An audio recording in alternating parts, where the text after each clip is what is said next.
Hello and good morning, everyone. Welcome to the Forest Harvest CBNE Forum session on ASEAN Guidelines for Sustainable Harvest and Resource Management Protocols for Selected Non-Timber Forest Products. Thank you for joining us this week as we foster information exchange, capacity enhancement, market engagement, and political action in support of community-based NTFP enterprises. My name is Diana San Jose from NTFP-EP Asia, and I will be one of your moderators for today. So before we begin, please note that we will be recording all of the sessions in the forum. We will also be translating the sessions into several languages as needed. If you need a translation, you can click the interpretation button at the bottom of the Zoom window and choose your language. You may mute or unmute the original speaker for clearer translation audio. And now, for our welcome and opening remarks, allow me to introduce Dr. Pham Kang Min, the Assistant Director and Head of the Food, Agriculture, and Forestry Division of the ASEAN Economic Community Department of the ASEAN Secretariat. Dr. Min has worked with ASEAN member states and international and dialogue partners to promote ASEAN cooperation on food, agriculture, and forestry to conduct related policies and measures under the ASEAN Economic Community Blueprint, to promote also international relationship in the food, agriculture, and forestry sector, and also to develop and implement various regional documents and programs. His doctoral thesis focused on the WTO's agricultural policies, including the Agreement on Agriculture and the Agreement on the Application of Sanitary and Phytosanitary Measures.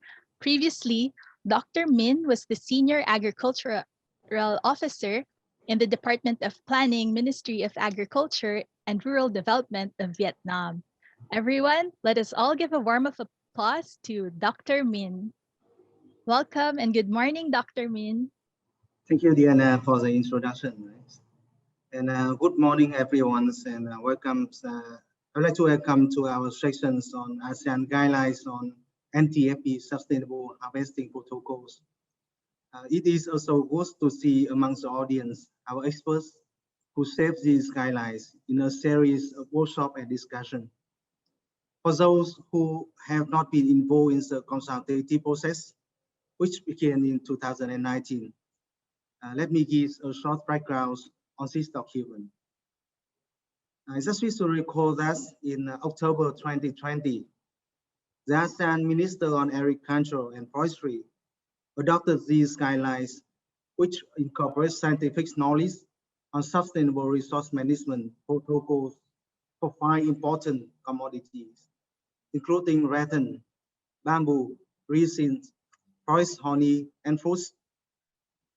These guidelines may be used by nationals and subnational program managers, research and academic institutions, community enterprise, traders, and civil society groups working on projects involving the management of NTFP resources.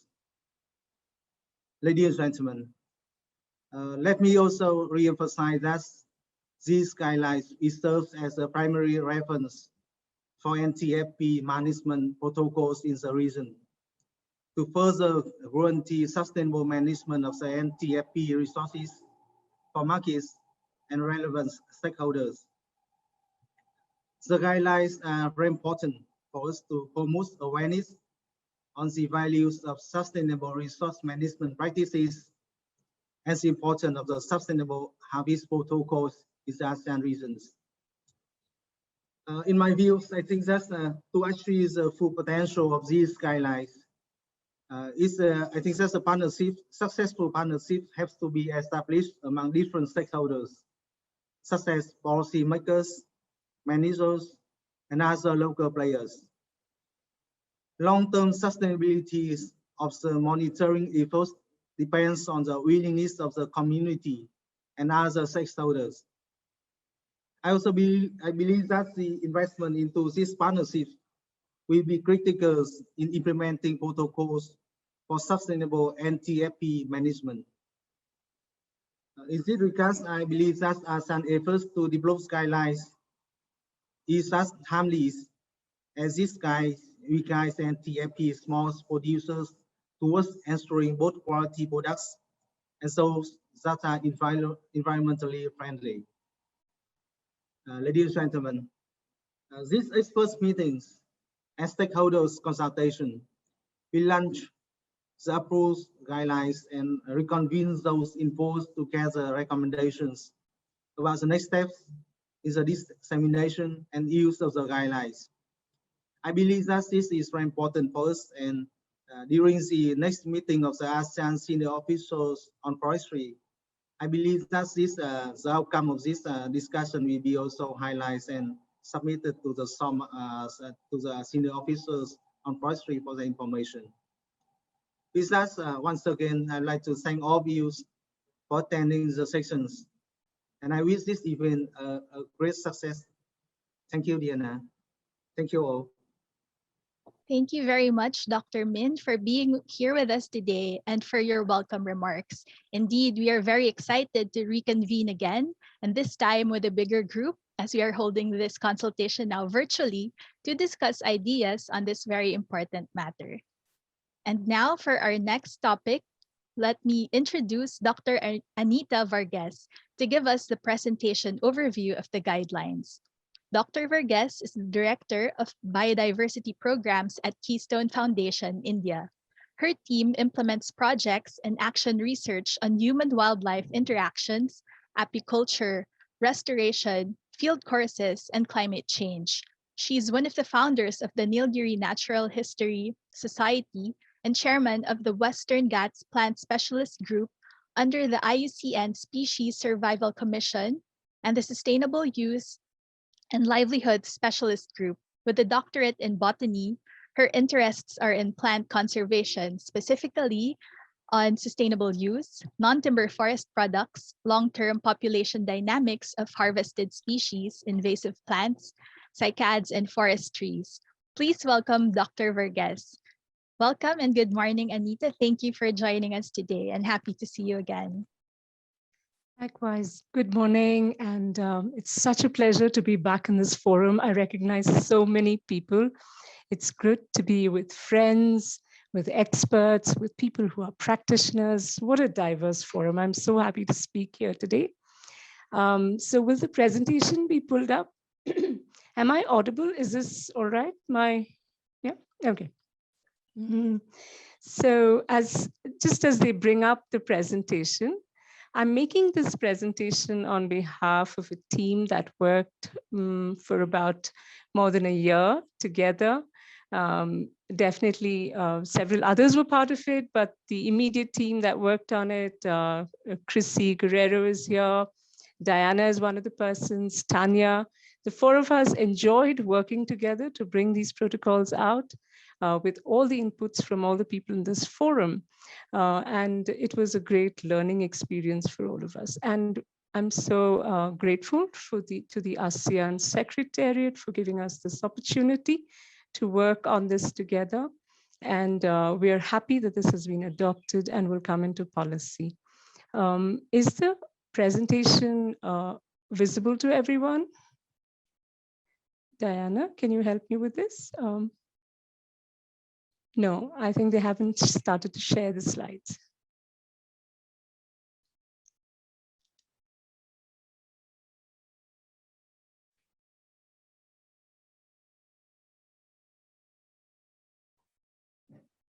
Are you able to see the presentation flashed by the admin in the spotlight? No, yes, I can see it, but it's as a, yes, okay. All right, so as mentioned, this is I'm going to make a brief presentation to give you an overview of the guidelines, and then of course we'll have more time to discuss it. So may I ask that we go to the next slide, please?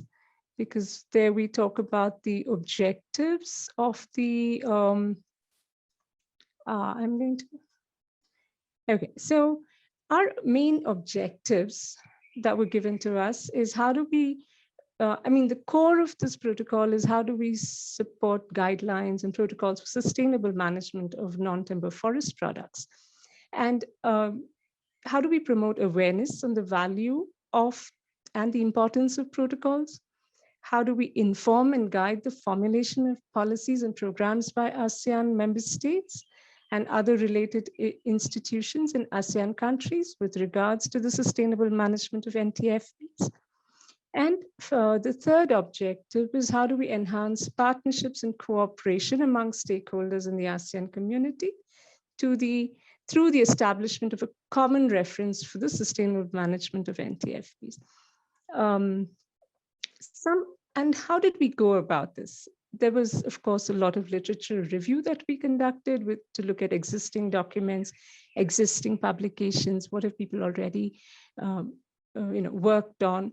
We did have expert consultations. We had several meetings and workshops, which included people from the academia, from the government, non-government, and forest communities.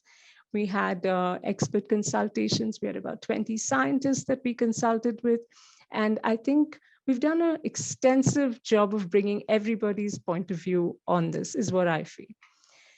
And at the end of the consultations, and with all the knowledge that we gathered, what did we understand to be the main threats to non-timber forest produce across the Southeast Asian region? And some of the important points or the threats that came up was there is habitat loss, which puts pressure on NTFPs. There is habitat degradation. There is the illegal trade. There are factors due to climate change. Some of the more localized issues, threats that we talked about was how when the tenure of the NTFP is not clear, how that could lead to unsustainable harvest. There is no investment on long-term ecological studies. You cannot just go into a forest and do a one-time study. You have to invest in at least 3 to 5 years to be able to see patterns. And that kind of investment is lacking in our region. And finally, sustainably harvested NTFP has to be given an incentive. There must be an incentive provided by the market to enhance and to continue this practice of sustainable harvest. So what do we prescribe that needs to be, what do you have to assess to ensure sustainable harvest? We need to look at the ecological parameters. We need to look at methods of harvest. We need to look at the quality of the produce once it reaches the market or once it's harvested. We need to look at the production and processing standards. So these 4 areas are where we are targeting our assessment criteria. Now this is the next slide. I hope the slides have been moving. I think I forgot to keep mentioning next, but is that, yeah? Can we please go to the slide on the Socio Ecological framework, please? Which is, I think, the 6th slide. Sorry, I think I may have missed saying next. Yeah, are we on the 6th slide? Yes. Yes, please, thank you. So here's what, this is where the foundation of our protocol lies. And I'll take a little time to explain this particular diagram, which is part of the protocol. We wanted our protocol for assessment of sustainable harvest to look at 2 important components, the social and the ecological, because non-timber forest products is with people and it's with forests. It's the 2 of them interacting with each other. Whether you are a people who are harvesting it, or you are a people managing it, or you are a people that makes the policy which controls it, what our actions definitely impact how the ecology. Is it a diverse forest? Is it a forest where there is wildlife? Are there other dependents on the NTFP? So when we look at it as a system that has both the social and the ecological, and each one's action is actually impacting the other. And for instance, from the ecological, an NTFP is also something that gives you an ecosystem product, but it's also a plant or a product that supports bees which in turn support forest pollination. The more pollination you have in a forest, the richer and the more diverse a forest is. The more diverse a forest is, there's the more wildlife. And, there's a whole system where each one is interconnected. Therefore, when we set up a protocol to monitor the sustainable harvest of NTFP, we have to be aware of this interaction. We have to be aware of these several components. We cannot be looking at just one aspect of either the harvest or the trade or the harvest methods or the market.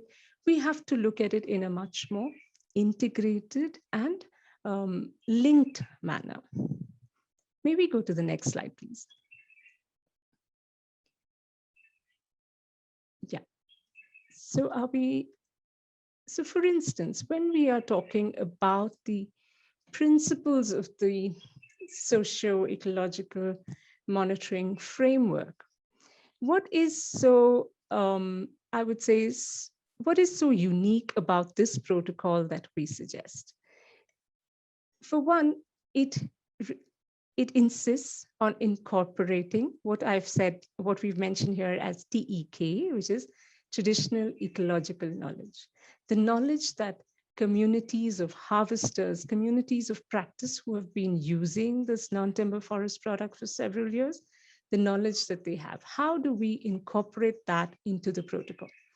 How do we engage with the community and insist on information sharing? How does the data collection become more participatory? And this is not just the data collection in the forest, even at the enterprise level, even at the value addition level. At several levels, we can devise methods to have the data collection in a more participatory manner. And how do we incorporate multi-stakeholder partnerships? And this whole point about adaptive monitoring, which is very important for any system like a social ecological system to be long-lasting or to sustain itself. And that is when we have to we have to watch what is happening in the environment, and we have to calibrate our management plans and protocols depending on what we see now.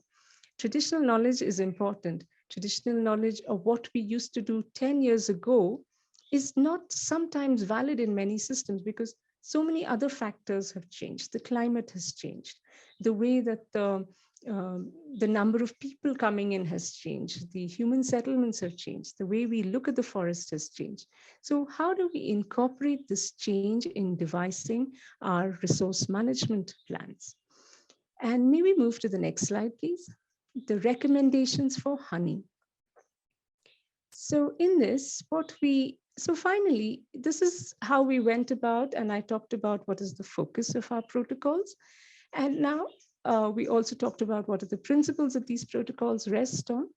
And from the several consultations, these are some of the recommendations that we came out for the 5 products that we dealt with, which is honey, resin, fruits, rattan, and bamboo.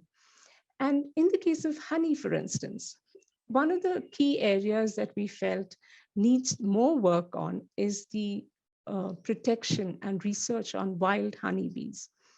We also need to have local language guidebooks on sustainable honey harvesting. How do we link up harvesters with the green markets that value the ecosystem?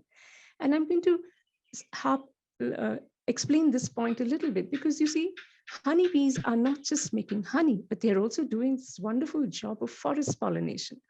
But in the product, there is never a value assigned to that, the role that the honeybee plays in the forest. And this is what we mean by valuing the ecosystem. Similar recommendations also came from experts who worked with us on resin and fruits, and how there was, in the case of resin, there was a need for a community-based resin management, especially it's already present with the Almasiga resin and the benzoin. And how do we invest in long-term research, especially one of the threats that were identified for dipterocarp oleoresins was fire, and how do we put in measures to keep that under check? And how can we increase fruit-bearing trees, and how can they be brought into the agroforestry system? How can we increase the value addition with the case of fruits like the sugar palm or the malva nut and cardamom? Now, what we'll see in the case of honey and resin, there was a lot more interest on how do we bring the community knowledge and how do we bring the ecological aspects that needed more studies. When, maybe move to the next slide, please, on rattan. When we came to the recommendations for rattan, and also in the case of bamboo, what we found is that there was the experts felt very strongly that what we really needed to incentivize was the people's institutions that were managing these resources. How can there be political support from local and national governments to help local farmers? How do we manage the homestead growing of several of these products like rattan? So there, the focus of the work seems to be on the people's institution and the policies that need to be looked at to promote sustainable harvest of rattan. And my last slide, which is about the recommendations for bamboo. As you can see, there are several experts on bamboo and rattan, which is why we had so many points that came in. So this is an indicator that there is a lot of knowledge locally in the case of our countries and these regions on these two particular products. And we are in a good position to suggest sustainable harvests and sustainable management of these products like bamboo. And again, in the case of bamboo, similar to rattan, there was a lot more felt need to work in the enterprise development of this product. How, of course, there was a need to put in research, but there was also a need to put in research as to how can these products, how can bamboo be raised more sustainably in home gardens and homesteads. And with these words, I'd like to end my presentation. It has been an overview of the protocol that we've designed. And in our protocol, I just want to end, before I end, I want to just say that we have given guidelines. We have put in guidelines into what kind of thumb rules or practical rules can be used to understand how to promote sustainable harvest. We've also put in very practical indicators. How do you have these practical indicators which will show you if these thumb rules are being followed?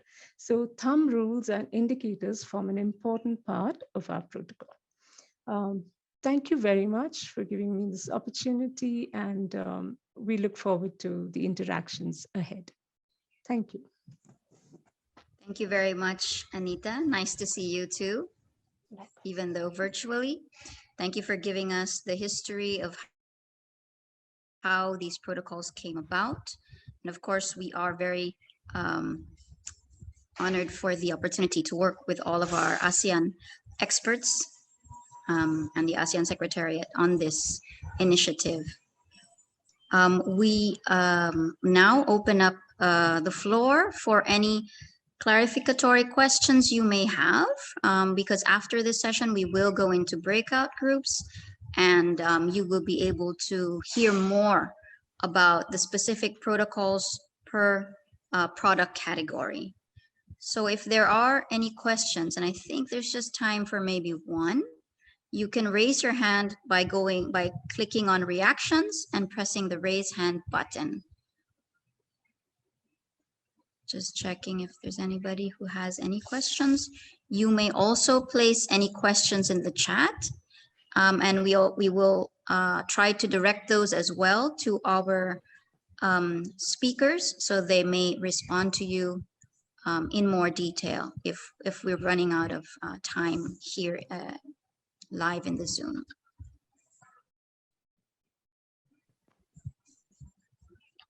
Okay.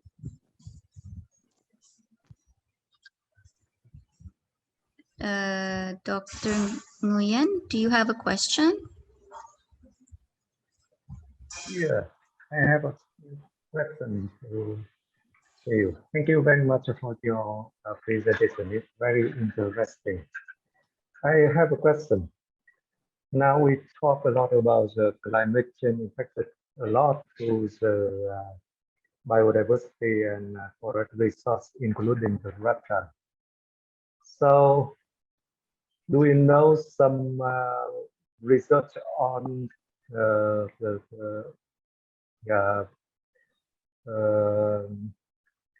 impacted by on rattan by climate change in some country? That's only question.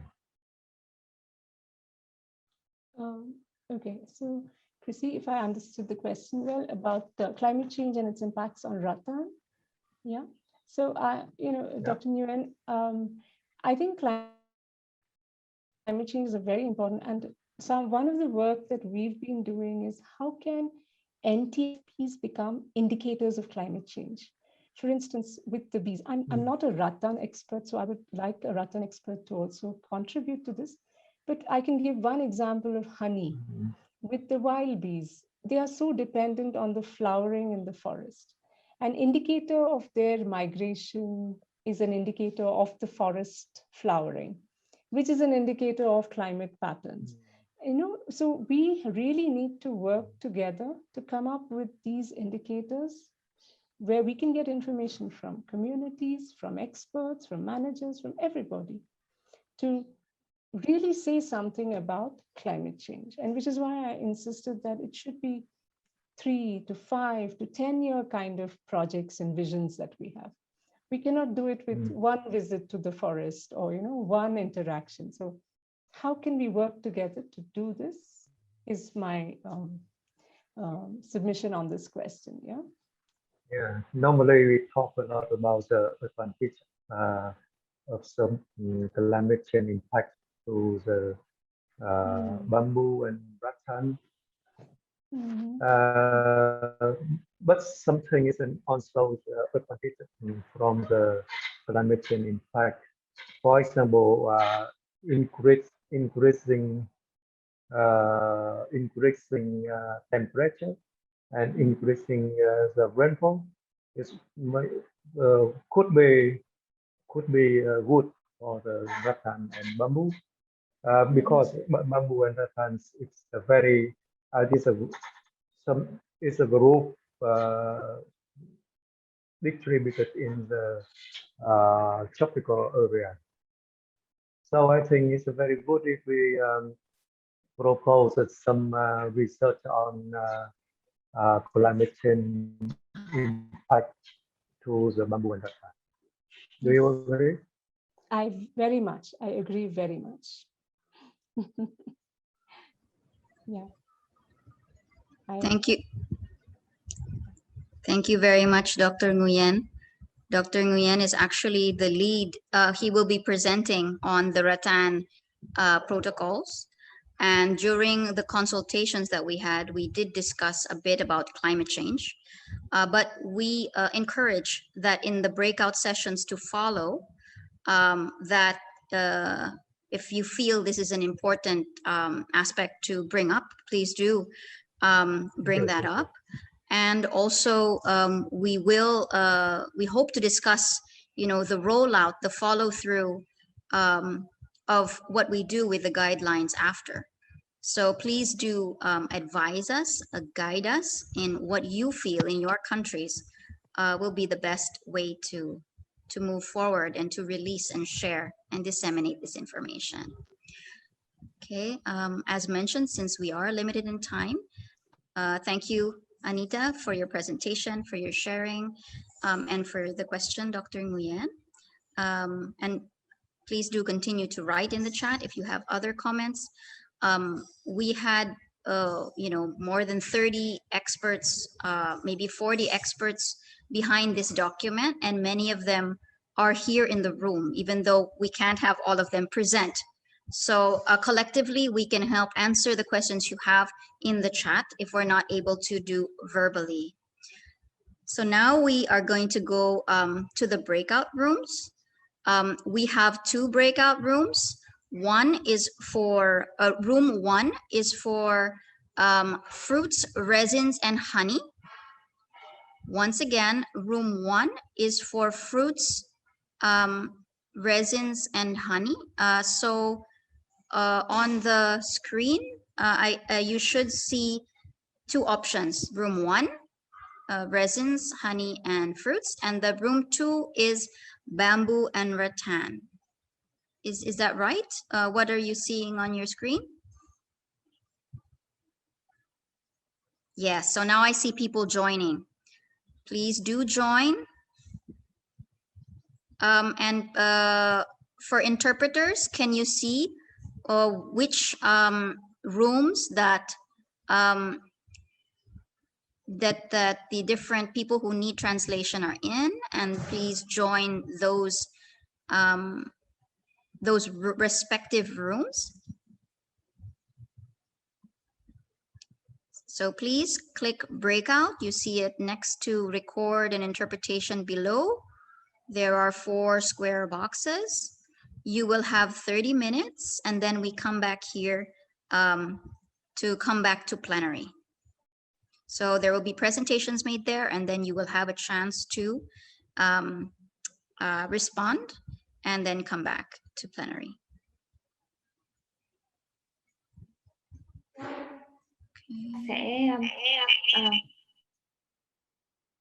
Yes, did you have a question? Okay, I hope everyone is finding a place. I am also going to rattan and bamboo.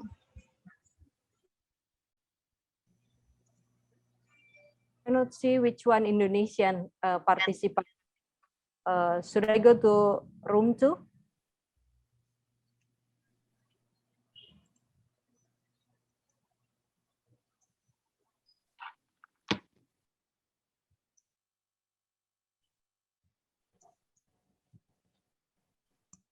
No.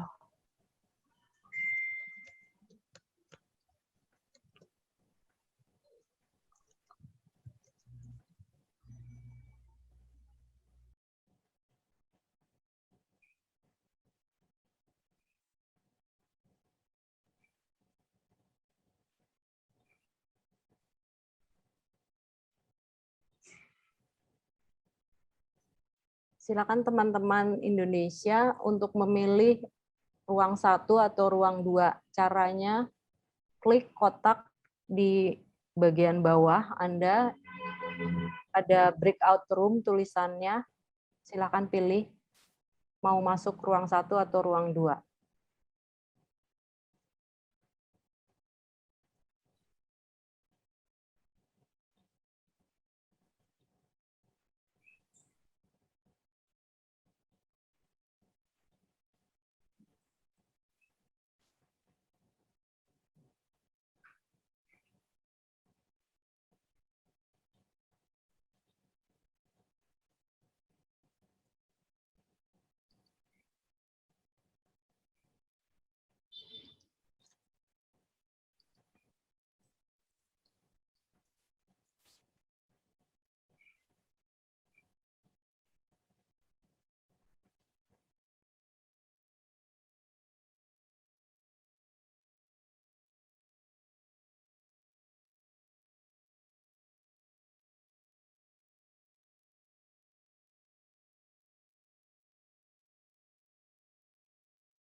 Forest ecosystem, restoration, agroforestry, and of course, NTFPs. He was the one who first wrote the rattan book in Cambodia, the bamboo inventory technique, liquid resin tapping protocol, and a number of technical reports relating to bamboos, agroforestry, and forest ecology. For today, he will be presenting to us the ASEAN protocols overview for resin. So let us warmly welcome Mr. Inghut Koo. Thank you very much.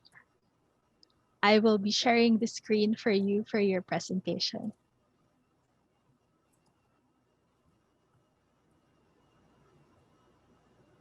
Okay. Yeah, you may begin. Thank you, Diana. My name is Inghut from Cambodia. It is my pleasure today to present about the sustainable harvest of liquid resin and resin tree management. Continue, Diana. Here's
Yeah, I think he froze. froze in the screen.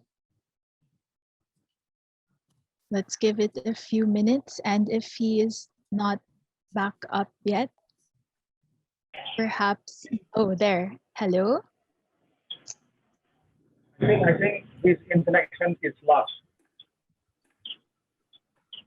Oh, his connection is lost. Yeah, I think so. Before sorry, a little bit. Oh, there. Yeah. Yes, hello. You can hello. continue Yeah. this slide on the harvesting of liquid resin. Thank you. The size of the resin hole and number of the hole have to be in correlation with the tree size. We cannot cut 2 holes for just a tree with diameter 50 centimeters. So we need to look at the diameter of the tree and to consider how many holes to be cut. This one also defined also in the protocol of the resin tree collection. And there is no sign of larger hole as a result of consecutive resin collection, and no sign of yellowish leaf and termite attack on the tree. And we need also to make sure that the liquid resin keep isolating during the collection. So as you see in the photo in here, to make sure that the tree is not expanding the hole during the collection site as a result of burning. So we need to make a roof about the hole by using a stitch, putting it on the top, and then the back on the above of the hole is not getting burned. Yeah.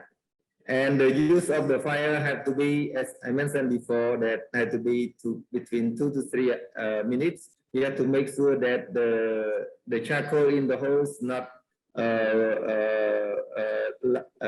produced in a huge accumulation, and also not burn the mouth of the hole. Okay, keep going on. Dana. Dana, a new slide. Yes, on trade and market. Yeah. For the trade and markets, that we need to observe the resin quality, as we know that if the collection is in the rainy season, then there will be a mix of rain and of water and resin. So it makes the resin quality in a poor condition. And sometimes the resin from the uncared collection then also produce a bad quality resin. So monitoring the resin quality at the center collection at the depot the collection center is also important. We need to trace its source to see that where it comes from, and then we will know that from what place resin come from and when it comes from. So we will know the place and the season of the resin. We also need to make sure that the price of the resin is in a good price. So yes, it's for the collector, and they need also to provide the additional harvester, additional price, additional value to the harvester. Okay, Danas, continue. So then the resin collector need also to have kind of the collective trade. They need to work together to consolidate the resin for and sell to the depot, so that to the trader, so that they can negotiate for the good price. And this would be also the existing social network between the harvester and other actor. Okay. With regard to policy and regulation, we need to assure that the collection area is in place, and the resin collection is permitted by the local authorities and the competent agency. And the policy and for resin collection also exists by law. As I show in here, we have law on forestry, protected area law, sub-degree on the community forestry management, also the specialization of community protected area as well. Okay, Diana, I think that will be the last slide. So, in addition to the sustainable collection practice, we need also to monitor the collection as well, like set up the permanent plot to see the change of the volume of the liquid resin, and to check the new cut of the resin trees and compare with the size of the tree, and check the resin quality in the whole, and also look at the charcoal in the resin hole. If such charcoal in the resin hole is seen, then it means that's not sustainable. But if no charcoal or just no charcoal or just a small amount of charcoal in the resin hole, it means that the resin tapers care the resin hole, so it will keep the resin exudated in the following month.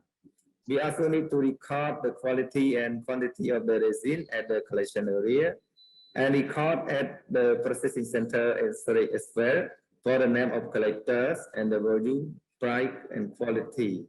And the last, we need also to observe the animal depending on the resin tree, because the resin tree in Cambodia is like the Nitrocatu alatu is tall tree, which is also a nest for large bird as well. So this kind of thing we need to monitor. And the last one is about the climate change. Besides the monitoring of the physical aspect at the site, we also need to record the extreme weather at the site, like temperature and typhoon, as it also affects the resin quantity as well. And we also need to monitor the change of the rainfall pattern, because it will affect the resin quality, and also record the factor causing to the change in harvesting pattern. Yeah, that is all for my presentation. Thank you for your attention. Thank you very much, Mr. Inghut. And now, Salamat, Mr. Inghut. Ngayon, and in the interest of time, let me now introduce our next speaker to give the overview for fruits, Dr. Larom. Dr. Romeo Larom finished his PhD in botany at the University of the Philippines, Los Baños. He started his research responsibilities with upland rice germplasm of Palawan, with research funding budget from the UNDP. He is now currently the Director for Extension Services at the Western Philippines University in Aborlan, Palawan in the Philippines. His research on tropical fruits were featured in various print and broadcast media. His seedling collections were distributed to farmers during Farmers' Fora and important activities in conserving plant and genetic resources. Everyone, let us all give a warm welcome to Dr. Romeo Larom.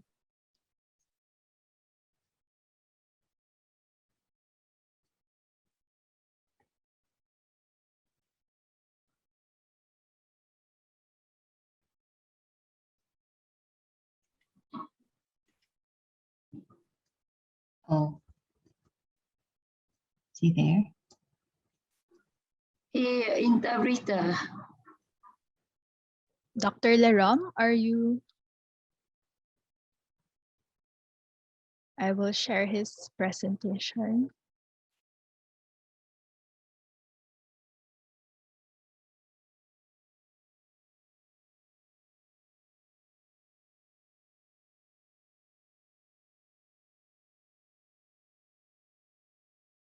Dr. Larom?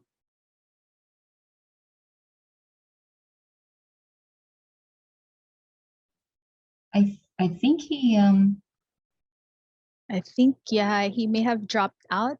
Yeah, he dropped off the call. Of the call. So maybe we can move to the honey. Yes, for the honey, okay.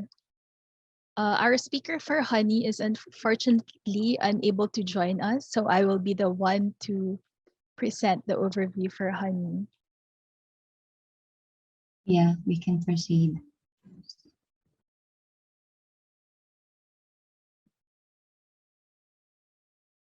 Still not back.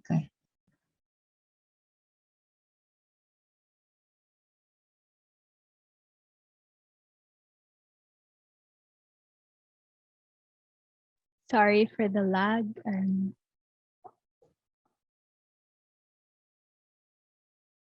Okay, so for the sustainable harvest protocols for honey, I will be presenting on behalf of Pak Wazar from Indonesia, who's one of the experts from JMHI who joined us in 2019. So for the outline, it is similar to what Inghut presented, the introduction, thumb rules, and the social ecological indicators. So for honey, we know that it is important to understand the social structure of bees and the architecture of their hives in establishing protocols for wild honey harvest.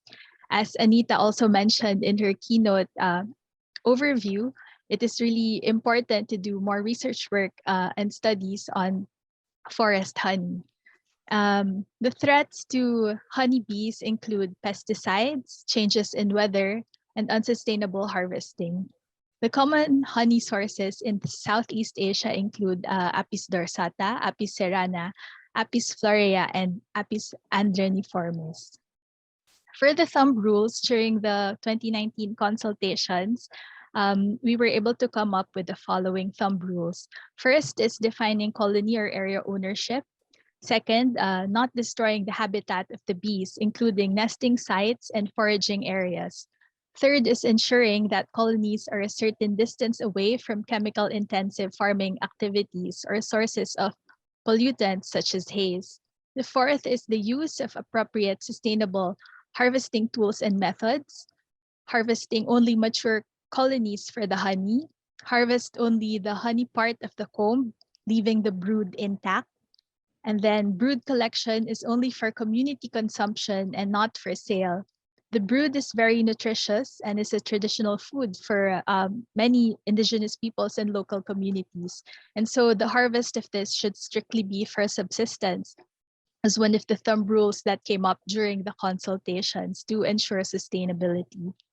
The other thumb rules that were agreed upon are the following: harvesting honey only on dry days to reduce the water content, not harming the bees while collecting honey from the hive, cutting honeycombs and draining the harvested honey, and never squeezing the combs.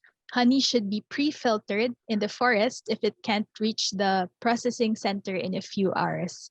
Honey should also be clean and meet the standards for food and health. Of course, there should be respect for local customs and rituals related to honey harvesting. And then the last is advocating for supportive policies and programs for sustainable forest honey management and trade. As for the social ecological indicators, we came up with a few regarding the sustainability and quality of forest honey. So in terms of the ecological, the forest has an abundance of nesting trees and nectar sources. There is a stable or increasing number of colonies in a particular area. Sacred sites are secured. There is regular flowering of pollen and nectar sources. There is occurrence of pollination, and climate patterns such as rainfall and humidity are stable. In terms of harvest, as mentioned earlier, only the mature colonies are harvested, and we should check the width, the thickness, and visibility of the comb, if it's capped or sealed. Only the honey part is removed from the comb. Harvesting is done on dry days, and the appropriate tools and equipment are used. As regards to trade and markets, the honey should meet certain health and food standards. There is also no brood for sale, ideally, and honey should be traceable, and we should be able to trace it back to its source. Honey properties indicate as well that it has been harvested properly. And this is where we see the value and importance of institutions, especially CBNEs, because of the traceability and the integrity of the quality of the honey. So in terms of the indicators for institutions, the recommendations from the experts also include the presence of local or traditional organizations that are engaged in the trade. There is an effective community institution managing the honey resources. There are community discussions being done during honey collection season. And social networks or partnerships exist between the harvesters and also other actors in the value chain. As for policies and regulations, so there should be policies for harvest and harvest areas. The ownership of colonies is defined. Harvesters have permits or licenses to harvest and transport the honey. Policies for protecting the forest exist, similar to the resin example of Inghut. There are enabling local, national, and international policies for Asian honeybees in such areas like taxes, partnerships, and honey standards, and that local, national, and international platforms such as trade certification bodies advocate for favorable policies. And then for the monitoring methods, we came up with a few. First is resource mapping, which includes being able to identify the nesting trees, and then being able to identify the number of colonies versus the number of colonies harvested. And this is where the adaptive management also comes in the community-based monitoring.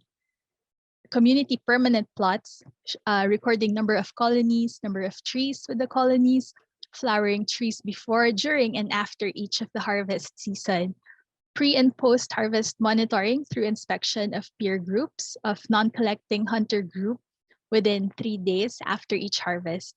Community-level associations are able to assess the quality of the honey, and there are records where the honey is from, what are the nectar sources, who were the ones who collected, and other relevant information.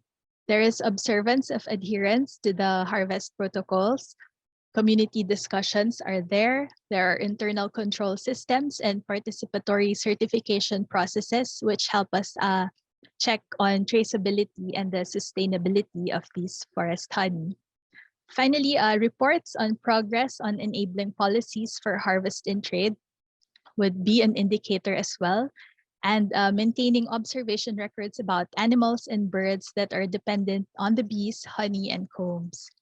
And for the last part, all about climate change or climate adaptation, the experts also suggested the following indicators to monitor if climate-related factors such as warm temperature and typhoons affect the flowering patterns of nectar sources, and also the migration pattern and foraging patterns of bees, ensuring that traditional practices are still sustainable in light of the climate change, monitoring bee populations, are they in decline, monitoring the use of chemicals in the vicinity, particularly pesticides, which are a common threat across the region, as mentioned during the consultations. And lastly, to record if honey has higher water content than in the previous years, despite the use of proper harvesting methods. So this is a quick overview of the protocols and honey, and later in the discussion, we can continue conversations on what else can be done moving forward, especially as there are a lot of suggestions already for research. Thank you. I see that a lot of the experts also from the 2019 workshop are here with us today. So I'm just checking the room to see if Dr. Lerom is back. Dr. Lerom? I still don't see him. Oh, I so- can check the main room, I guess. all right. Thank you, Ms. Femi.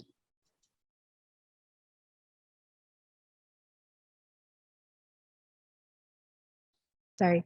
Hi. While we wait for Dr. Lerom to join us back, I would just like to announce that after his presentation, what will be happening is that Ms. Femi and I will be moderating a discussion with everyone in the room to get your suggestions on how we can take the ASEAN guidelines or protocols and disseminate them to each of our respective countries moving forward. And many of you, I'm sure, would have lots of ideas on what we can do to further roll out the guidelines, and also how can we disseminate this in our country, especially also to the communities. And of course, we're also interested to know what kind of support is needed so that we can collaborate on this together jointly.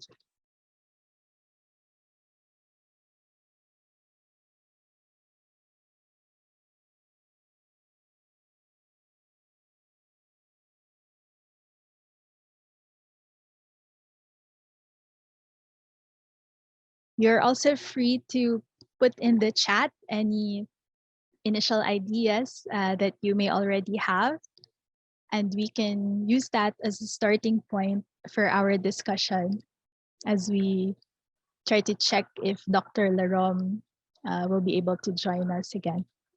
Thank you.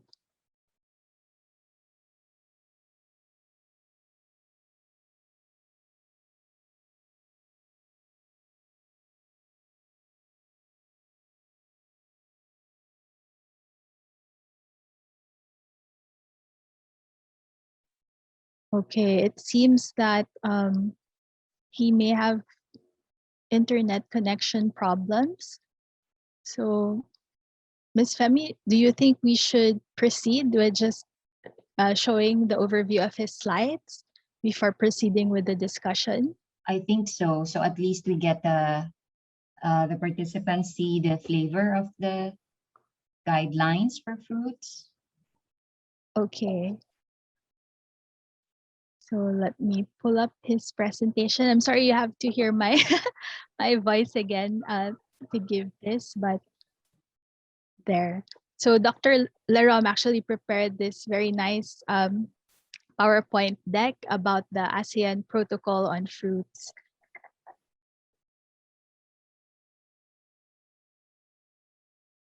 So I will proceed.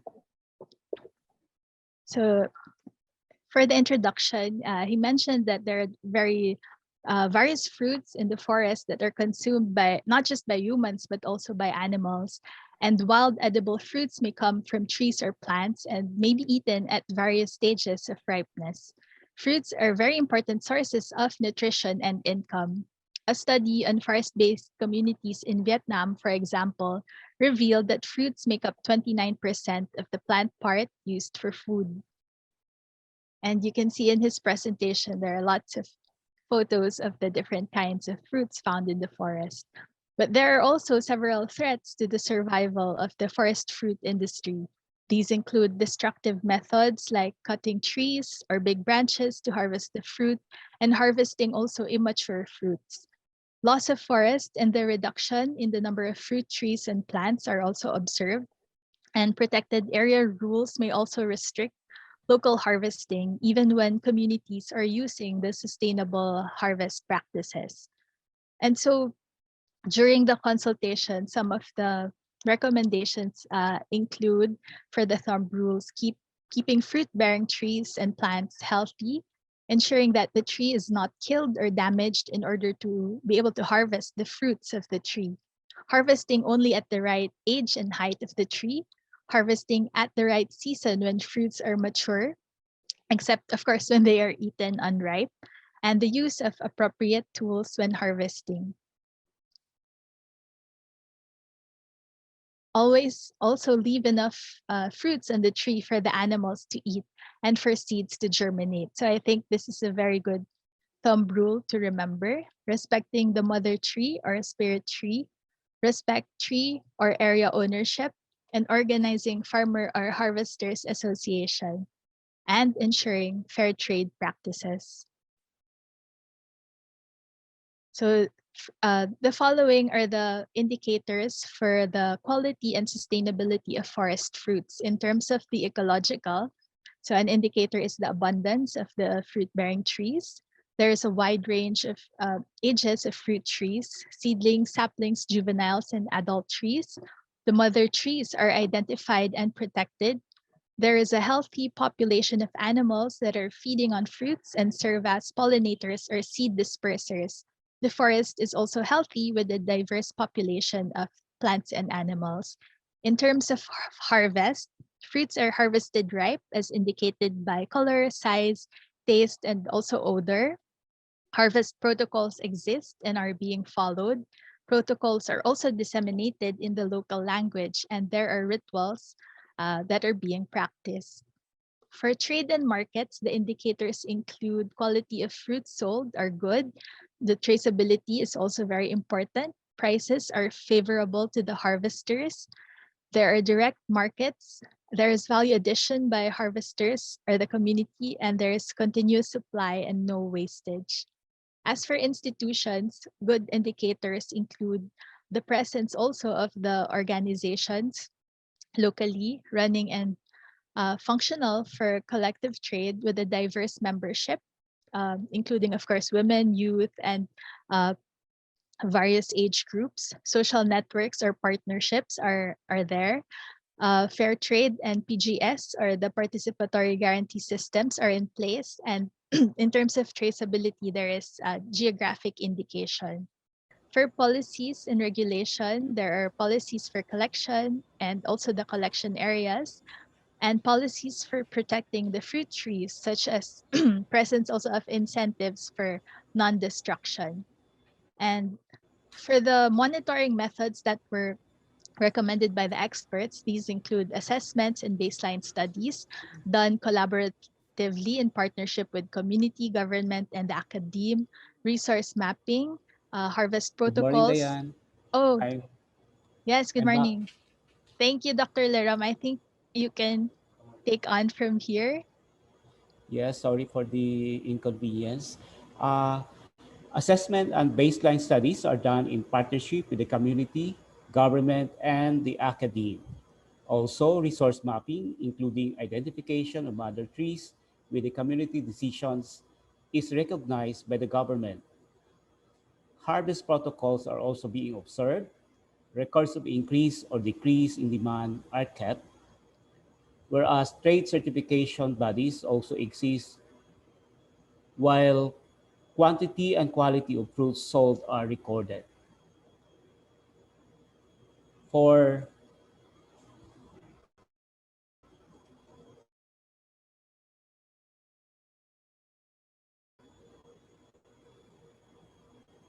Naglalag talaga. Dayan, Yes, Dr. Leram, next slide.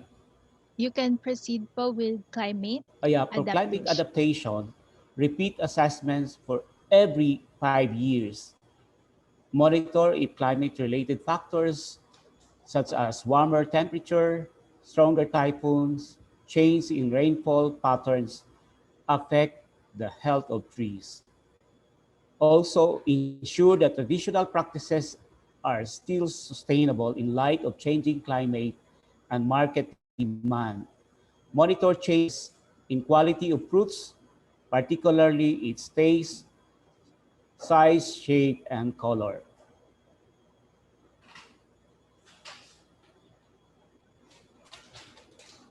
Thank you for listening. That's end of the protocol. Yes. Thank you very much, Dr. Lerom. And I hope I was able to do justice to the presentation that you prepared. It's unfortunate that we are having internet connectivity issues at the moment. Okay. And now for the discussion, we can proceed with the discussion on the next steps forward. What actions can we take to be able to roll out the guidelines in our respective countries? And also, what are your ideas? How can we support you in the further dissemination of the guidelines? So for this part, I would also like to call on Miss Femi to help me co-moderate. Um, I see that there are also a lot of members from the different countries in the room, and perhaps we can start with a volunteer from a particular country.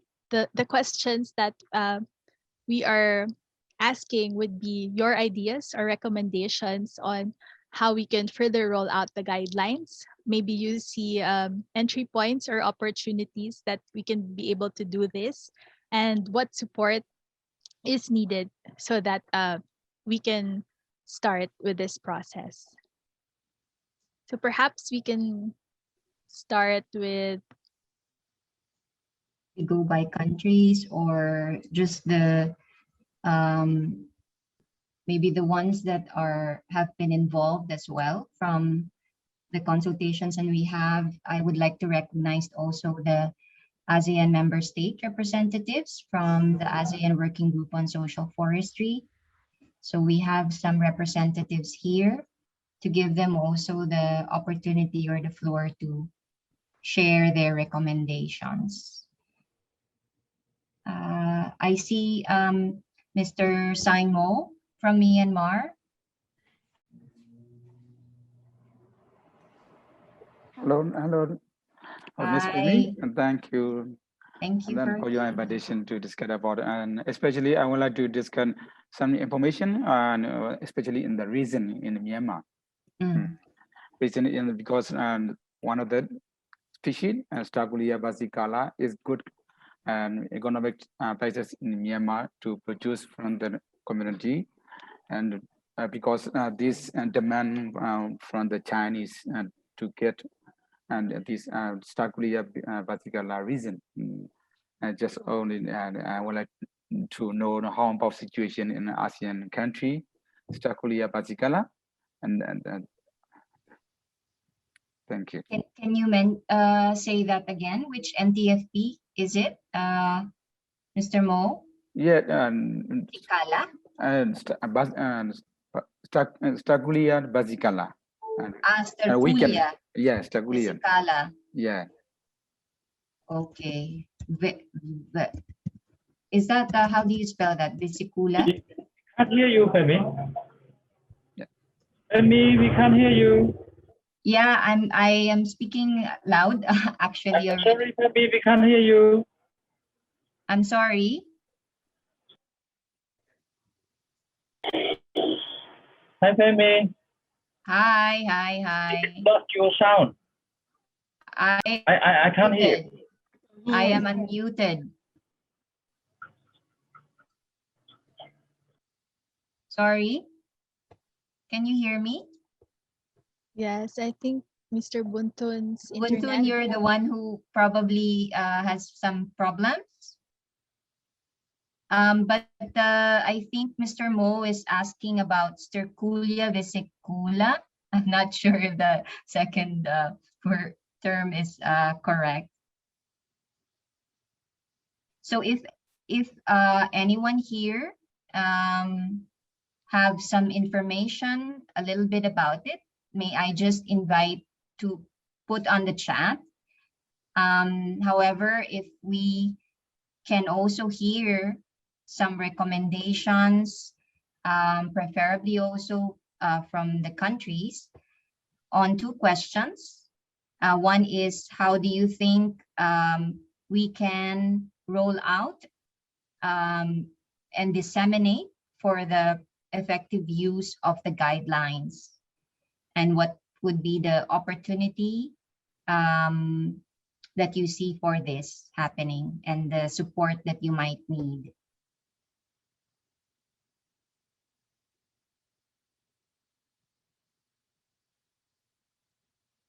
So anyone can for me. Yes, Inhut, yes. Well, just addressing what Mo just mentioned. Indeed, Sterculia belong to the family Malvaceae. And I think the people may have for the resin for food, but not for, yes, maybe for food. I am not so sure. I heard that Cambodia, we have one species belong to Sterculia. People, no, belong to Malvaceae. People collect resin for food, but we haven't documented about this one. I think for the guideline, what we have in the guideline in what we are presenting here is about the fruit, about the resin and rattan. I think we do not cover resin from this plant. Yeah. So I don't know, maybe later on we can expand to certain NTFP in Asian country. Thank you. Thank you, Ingrid, for that. I think what this also informs us that the initial guidelines may, there are others that we might need more information and guidelines about. So perhaps one recommendation could be to maybe facilitate further or continued discussion and consultation about other important NTFPs. If there are other recommendations of NTFPs, we could also include that. Versicolor, okay. Mr. Mo is asking, how can you consider the resin from Sterculia versicolor? We can produce resin of Sterculia versicolor from plantation and natural forest as commercial scale.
So we're now back in the main room. Are both groups back here?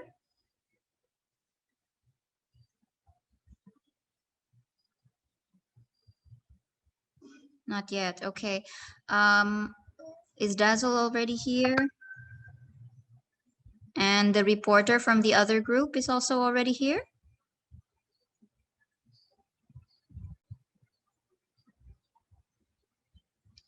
Originally, we had 20 minutes planned for the report back. May I suggest that it's maybe a 3 to 5 minute report, considering that we're going into overtime already? And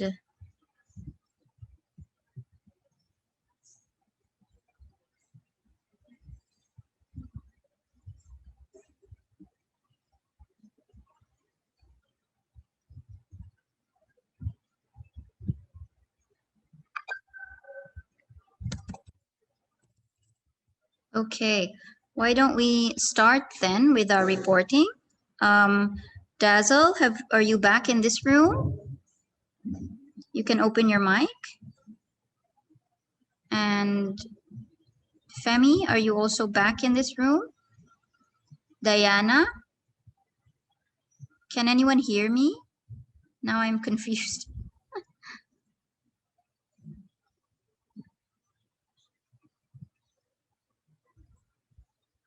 Okay, thank you, Dazzle.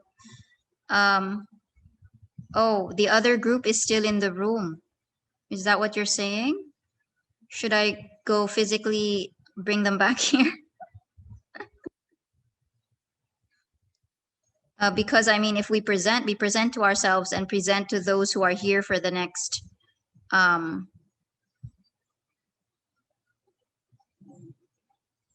Yes, we need to close the other breakout session. I mean, the breakout room. Maybe if you close the room, they'll come back. So can you close the room, the breakout rooms, and then have them come back?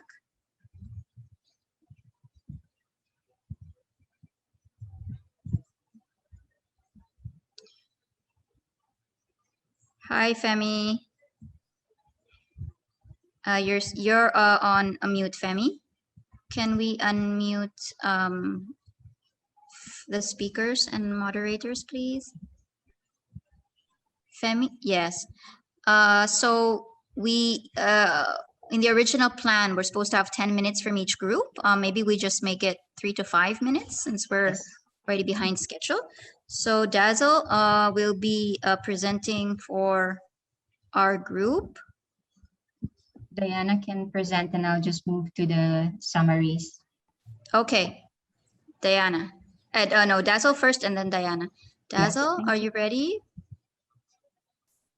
Yeah, I will not share screen, but just maybe read a couple of points from the discussion. So for rattan and bamboo, there are some suggestions on how we can roll out and disseminate and some entry points. So there are mentions that in the greater Mekong countries like Laos, Vietnam, and Cambodia, there's a guidebook already on sustainable harvesting and rattan, and maybe can be elaborated with the use of the guideline.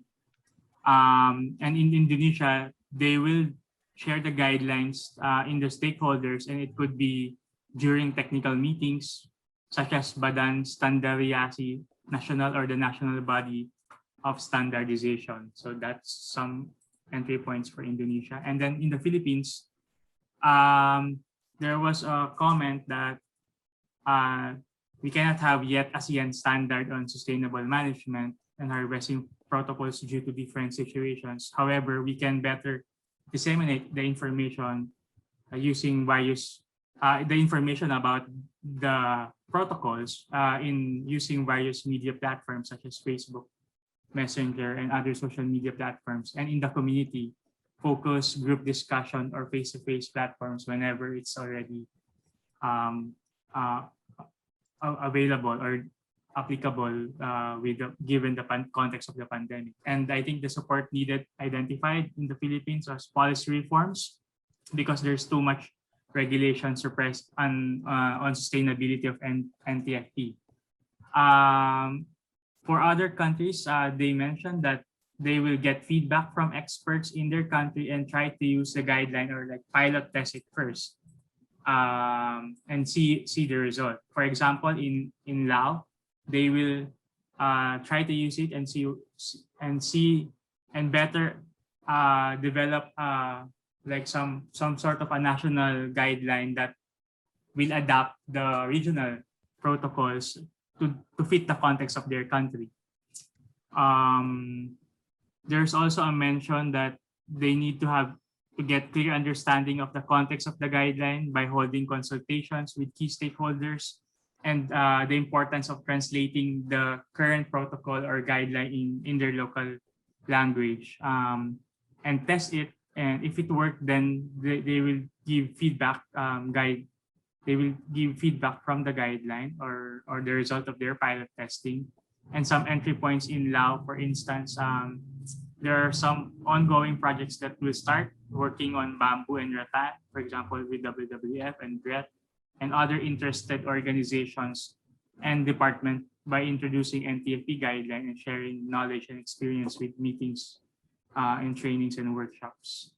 In Myanmar, there's an interest also to produce the NTFP guideline with inspiration from the regional guideline, but very specific with their country context, particularly in promoting sustainable production of bamboo and rattan. So that's it from our group. Thank you very much, Dazzle.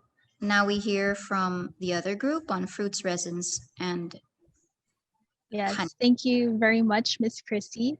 So in our group, there was interest also in finding out how is the situation like for other countries in terms of resin and of course the other species too. So this indicates that there is an interest in having more learning exchanges to discuss the situation of the different types of NTFPs per country. And then there was a question raised if the ASEAN guidelines can also be applicable for other NTFPs. So in the group, it was discussed that yes, the guidelines are a bit general in a sense, but that is also a good thing because it can provide the overall framework and be an entry point for further elaborations on NTFP species-specific guidelines if the countries would like to do so and explore this initiative. And so there was also a discussion on that, on how we can further collaborate together and involve more, not just from the practitioners or the NGOs, but also different representatives from the other sectors. And then it was also clarified that the guidelines have already been approved at the ASEAN level, but of course, it is still up to the countries to best determine what would be the next steps moving forward. And it can serve as a good reference point for all of the ASEAN member states. So Dr. Min shared that actually this question always comes up usually, but we were also inspired by what Ms. Alfie shared, that a similar guideline, ASEAN guidelines on agroforestry is also currently being implemented and rolled out already. So we can take inspiration from the process of that initiative for the NTFP protocols. And then from the group, there was also a suggestion that we can also look at other NTFPs, because for this round, there were only 5 priority NTFPs. And so there was a suggestion to also get the ideas of the group, what other NTFPs that we can create an outline or a framework about. And then finally, since we ran out of time, there was a suggestion that we can further continue the discussions, because we still need more time to discuss how we can disseminate and roll out these guidelines to the different countries. Thank you very much, Ms. Christy. Thank you, Diana. And now we move on to Femi, Executive Director of EP, to do the next steps. Yes, actually the next steps, there were a lot already shared from the countries, but maybe just one slide that I can share. which might be repetitive, but let's see, hang on.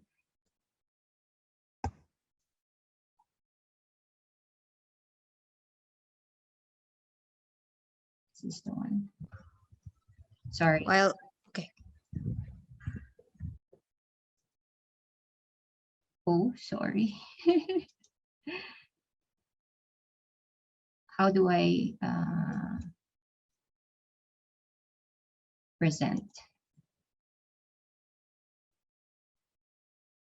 So I think I just lumped the next steps recommendations in six areas, and a lot of this have already been shared from the country report backs. And the first one, sorry about this. The first one that I would say is really about, we didn't have a lot of time to really share the content of the guidelines, and even the questions that were asked, for example, from our group about the appreciation of the process, and as well as who really were part of the guidelines and who are they for and how can they be applied. So I think a very immediate next step, basic next step would be an overall orientation and assistance on the adoption and implementation of the guidelines and applicability, understanding of the applicability of these guidelines, particularly as a start in the ASEAN member states. What Diana had already mentioned, that Alfie from the ASEAN Secretariat had shared, there are similar types of guidelines that have recently also been adopted by the ASEAN ASEAN Ministers on Agriculture and Forestry, like the agroforestry guidelines, which at this stage have some support program for piloting at the country level. So I think something similar has been suggested to facilitate, that would aid in the dissemination and also the rollout and piloting of these guidelines to the countries, and contextualizing also these guidelines in the country situation, and also facilitate for prioritization. But another aspect is about research, and one of the recurring recommendations were about applying the guidelines into the situation right now with climate change impacts. So probably having some kind of a process to look into the indicators that can be utilized for NTFPs as kind of climate change indicators. And there was also mention about potentially integration to agroforestry programs. This also came about even from the guidelines document itself. There were already some recommendations by the type of NTFPs, and linking to agroforestry was one of them. A very important area of next step would be on communication. Country contextualization, of course, is very important. So to aid that, there should be some support for development of local language guidebooks. And one aspect of next step that should be given attention to is also on applying this in our enterprise programs and initiatives, and then looking into increase in capacity and information about value addition, linking to green markets, and this whole aspect of sustainable production, and potentially within that, integration to agroforestry systems. And finally, the whole aspect of monitoring. There's the framework itself and the guidelines itself already provide some suggestions for methods for monitoring, and probably this is one whole area for capacity building support. So I leave it there and maybe turn it over to our moderator for the next part of the program. Thank you very much, Ms. Femi, for being able to summarize and synthesize the recommendations from the group. As we are running out of time, what we propose is we'll be sharing the documentation of our inputs and the outputs of this session so that we can continue to discuss further and consult with everyone regarding the matter. And now, as we close, I would like to call on Dr. Min for the closing remarks.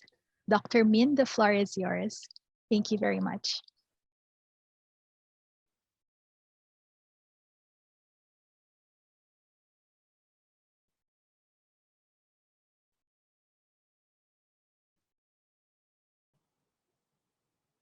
Thank you.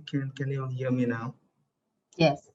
Thank you, Diana, and all the colleagues here, right? Because I think that there's still lots of discussion on this topic, right? And from our side, ASEC also very happy to support all the working groups, including our side here, right, to implement the guidelines. I think that's as a point in time, right? The implementation is very important because in some case, right, you have guidelines, you have standards, but you also want to see the implementation of those guidelines as standard as a national levels. So by that way, ASEC also very happy to support all the partners and to implement the guideline. And please contact with our team if you have anything that you want to do. For example, you want to revise the guideline, for example, so you want to promote the partnerships for the implementation of the guideline. ASEC also sees that we'll be ready to support all views. And as we come to the end of our sessions, allow me once again to thank each and every one of you for your valuable contribution today. Since the adoption of the guideline in October 2020, I think that's only a few months. Right? We have been looking forward to rolling out the guidelines and disseminating these on a much wider scale. I believe that is not only within ASEAN, but we also can discuss it as a partners and as a stakeholder as a reason to implement the guideline and to see how the experience and how the best practices to apply for the implementation of the guideline at the country level. I think that it would also be appreciated. The recommendations and ideas that you have discussed today serve as important inputs to our plans moving forward with the implementation. You know, that in the 2019 and 2020 consultations, we focus our attention on only 5 priority NTFP products, including honey, resin, fruits, bamboo, and rattan. I hope that is next phase. We also be able to come up with the protocols for sustainable harvest and management for other priority NTFPs, especially since the standards for NTFPs are still in the early stage in many countries. I believe that is also difficult, but with your knowledge and experience, I think that you also can identify the priorities product for the next phase of the implementation of the guidelines. It is also our hope that as we work on this together, we will be able to use these standards as a primary resource and reference to further guarantee the sustainable management of NTFP resources for markets and for relevant stakeholders in ASEAN. Now more than ever, it is very important to come up with the quality standards and protocols to ensure that the ASEAN economic community, regional and global competitiveness, and the sustainable management of the governance of the regional resource must be, I think that's very important, right? And we need to ensure the regional competitiveness of the products in the region. We look forward to more collaborative discussions again with you in the future.